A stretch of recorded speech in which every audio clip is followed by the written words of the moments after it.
What I got for you today is a little trap you can play for in Rook and Pawn endings. In this position, I had the white pieces, and I was able to beat a player north of 2200 with this in time trouble. Not draw the game, mind you, but beat him, even though I'm a pawn down. I've actually done this twice to players rated more than 2200. And you say to yourself, how? I mean, obviously, if black offered a draw, I would take it right now. The computer says that the game is a draw. The key feature here is that white has correctly placed a rook behind the passed pawn, so black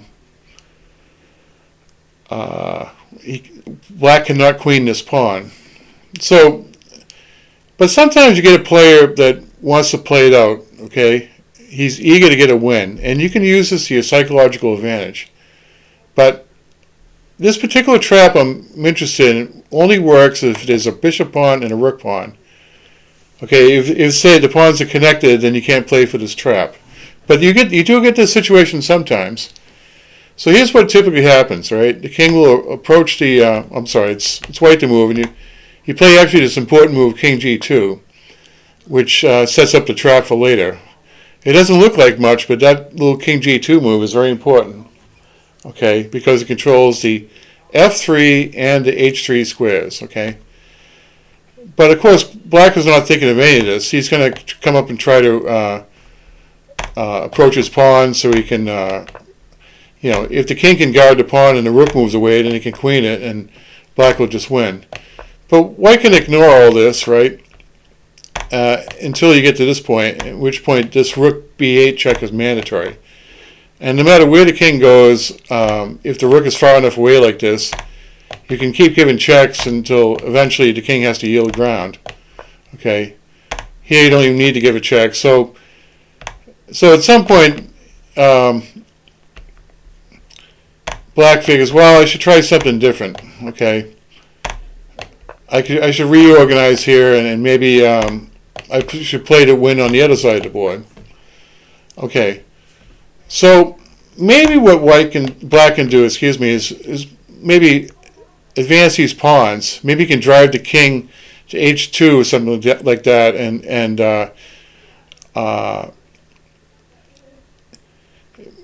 maybe somehow, like for example, if you're able to get h3 check in, the king goes h2, and then king f3, that you could lead to something for him, right? That's the only other possible thing he can try. But he's actually already making a psychological mistake. Like, white is showing the correct drawing technique. He should just agree to a draw. So this little king g2 has a drip of poison to it. It basically says, come into my parlor, the spider said to the fly. So it starts with something like this. Pawn here. Okay. And here's the star move of this little trap. You play the innocent looking move rook a6. Okay. This really works if the guy's in time trouble. Okay. And now he continues with his plan of advancing the other pawn. And this is actually a losing blunder. Can you spot the error? I'm sure you've already seen it. And it's because of the bishop pawn and the rook pawn. Here, white plays the little move f4 check. Okay. And all of a sudden, because this rook is nicely cut off to retreat, he has no choice but to advance further to his own doom. Come into my parlor, the spider said to the fly. And so now, because the king has got the f3 and the h3 squares cut off, we continue with rook g6 check. And this is a very unfortunate thing for black to run into in time trouble. Needless to say, this is not going to work in some long game where the guy has plenty of time to think, but how often many of even our long games come down to these time pressure scrambles. And a little trap like this is something that you can just quietly and innocently play for with the sweetest look possible on your face and say, oh gee whiz, look what happened here. And the truth was that you already had this planned before you get into the situation. Well, anyway, I've managed to beat two players north of 2200 with this and in time trouble, and hopefully this can help you too. Thanks for watching, and hope you have a great day. Take care. Bye.